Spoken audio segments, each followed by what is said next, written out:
76ko gerra zibilak utzitako zauri batetik abiatzen da eleberria. Eta zauri hori, zauri horrek familia oso baten bilakaeran, bilakabidean, bizimoduan izango du eragin oso sakona, oso markatua. Baina zauri hori txirekorratuko da kontakizunean zehar narratzailearen beraren zauri propioekin izan. Piskat hori da plantamentu nagusia. Azteko utzi dazue lan hau dedikatzen lagun bati, duela egun gutxi batzuk hiltzen, unibertsitateko irakaslea, fisiologiako irakaslea, erizaintzan, urte askotan elkarrekin lan egin genuen, eta ari eskaini nahi diot.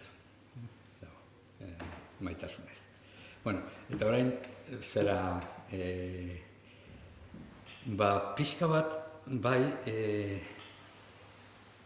hor, bi zauri batetik abiatzen dela esaten dugu, ez? Gerraren zauria, eta gerraren zauri horrek bi arrasto nagusi ditu narratzailearen gan bat, narratzailea erren geldituko da, belauna txikituko diote, eta familia bat berarekin lotura estua, haurtzaroan lotura estua duen familia bat, musika irakaslea izango du, hango zona. Orduan, hor gertatzen den, nik uste esan daitekela, bortxaketa bat, bi zauri horiek lotzen dira, eta horrek nolabaiteko destinoa markatzen die bai familia horri, eta bai protagonistari. Kontua da narratzaileari barkatu.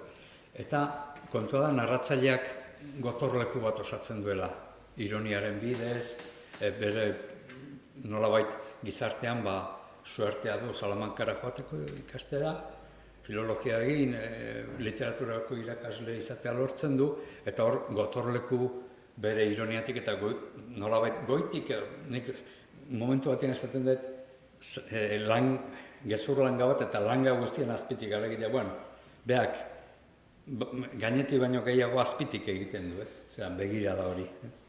Baina, orduan hor sortzen du gotorleku bat, baina zauriaren alaba ezagutzen duenean, Preseski poeta gaina, bere zauri hori poesiaren bidez adierazten du, eta hor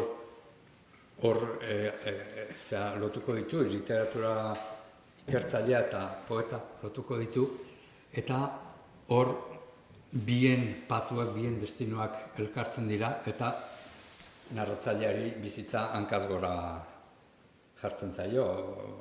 Hankaz gora ez kolpeti, baina pixkanaka hankazpietatik lurrak ies egingo balio bezala sentitzen da, eta hori ez, pixkat prozesu hori kontatzen da. Eta badago historia horretan guztian, badirudi narratzaileak lortu dula bere zauri hori, zauri horren aurrean duintasun bat lortzea, irakasle izanik, eta dana gezurrezkoa da, beak aitortzen du, ez? Baina, badirudi lortu da, eta Doneaneko alabak ez. Orduan, hor bien patuak lotuko ditu halako niretzako une katartiko batek. Momentuan, biktimarioa eta biktima lotzen dituen une katartiko batek. Eta, hortxe utziko dut, ez da mendekua, ez da beste zerbait da, baina duintasuna berreskuratzen simbolo bat bihurtzen da, azkenean. Novela osoan badago simbolizazio bat oso xumea, baina belaunaldi batek gerraren ondoren, batez ere galtzaileok, duintasuna berreskuratzeko egin dugun bide, batzutan okerra, beste batzuk, baina egin dugu bide bat, eta horren simbolizazio bat gertatzen da novelan zehar ere. Zure novela irakurrita batek pentsa dezake horrelako proposamen gogor bat egite dezula, humanizatzearen prezioa zaurgarri bihurtzea ote da. edo ezinbestekoa du humanizatzeak zaurgarritasuna. Niretzako bai. Humanizatzeak azkenean zera, biktima edo zean gertaera jasaten dituenaren ondoan jartzea, adierazten du. Beste gezpada begiradaz, ez? Ondoan jartzea, eta horrek zaurgarri bihurtzen zaitu, horrek erasoaren aurrean armarik gabe uzten zaitu. Saiatzen da, protagonista hori ez egiten, baina barruak... Eta habilidadeak ditu, ez? Bai, ditu, eta lortzen du askotan, baina azkenean barruak eta doneaneko alabaren eraginak eramango du armarik gabe gelditzera, ez? Eta hor, momentuak, ez da, honekin pentsa daiteke novela tragiko baten aurrean gaudela, momentu tragiko batzu badaude, baina batez ere ironikoa da. Ironikoa, eta momentu batzuetan lur hori galtzen duenean, eta bere zaputz gotor leku hori galtzen duenean, tipo komiko bat bihurtzen da. Patetismotik momentu batzu baditu baino, patetikoa baino gehiago, gu geugaren ez deusak, bihurtzen da narratzailea ere, eta orduan komisitate bat agertzen da horrez. Gaixotasunaren aurrean eta eguneroko gertakizunen aurrean azkenean. Nik abisatzen dizuet, liburu irakurtzen zuenean, gazteago izan, nahiz eta helduago izan, edo inkluso gu bezalako zaharra izan da ere, topatuko duzue berehala,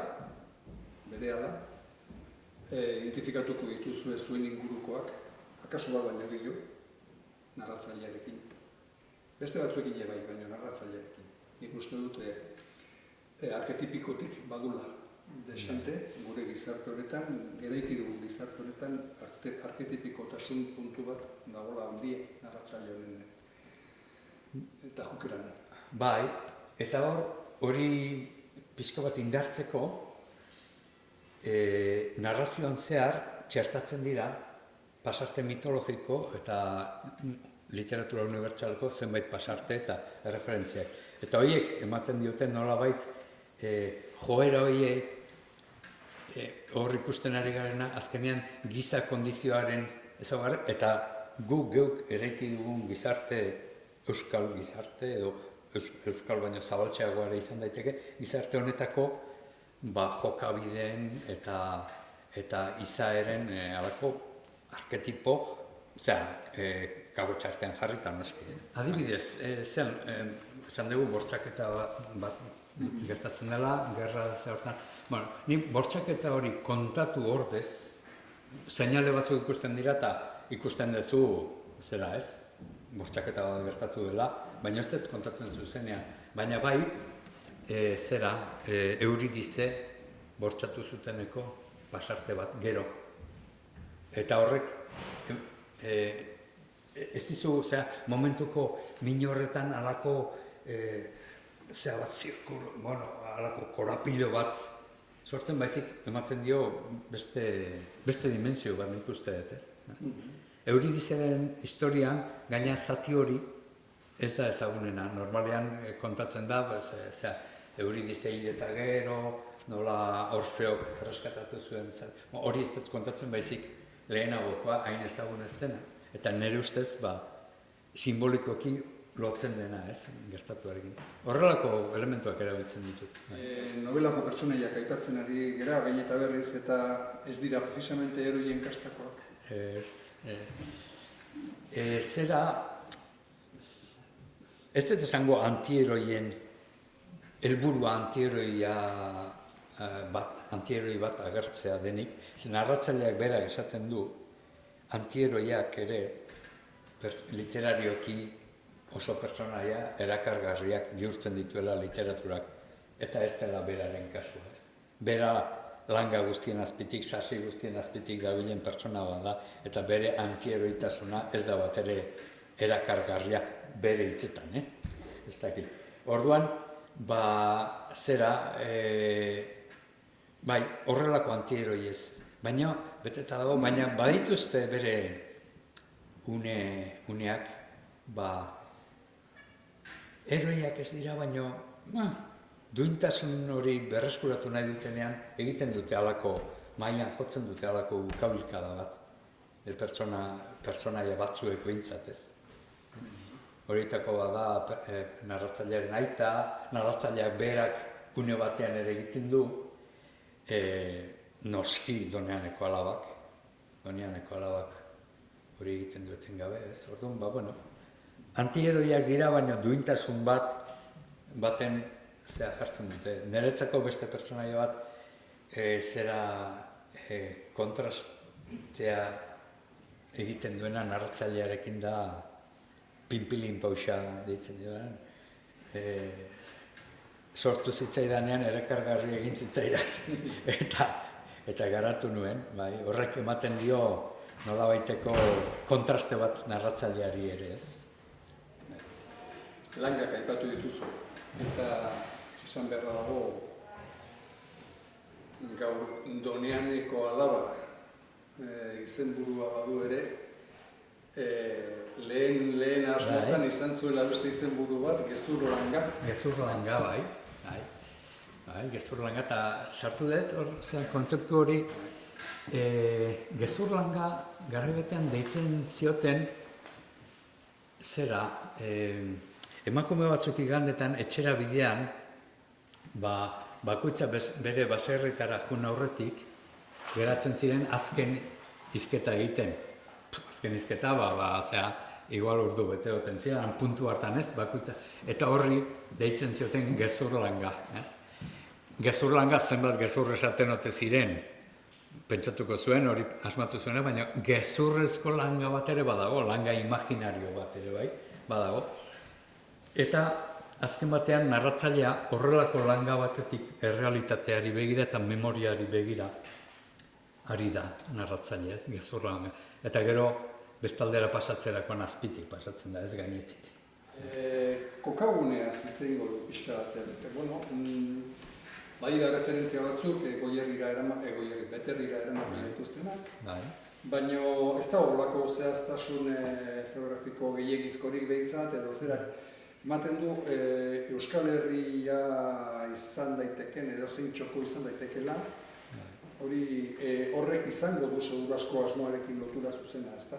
Bai. Fokalizatu nahi ez izana. Bai. Nik erabili dut, nik ondo ezagutzen dudan lekua. Eta da, Beterri eta Aduna, nire herria. Baina, eta horko ezaugarri asko, gaina toponimoak ere erabili ditut. Baina Aduna izena ez dut erabili. Adibidez, Izurkilda erabili ditut, baina gero hori, leku horretan jarri ditut, horrez dauden osagaiak. Horrez dauden etxeak, horrez dauden leku asko. Eta horrek nolabait egiten du, hori nolabait egin nun baita ere hauts bihurtu zineten, azkenean Euskal Herriko edo zein auzo, txoko, edo horrelako gauzak bizitakoa, eta asko zelatzagoak, azken batean,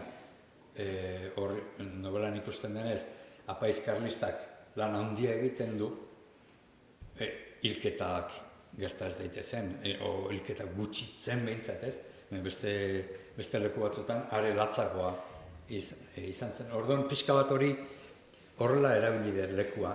Ez da leku virtuala, baina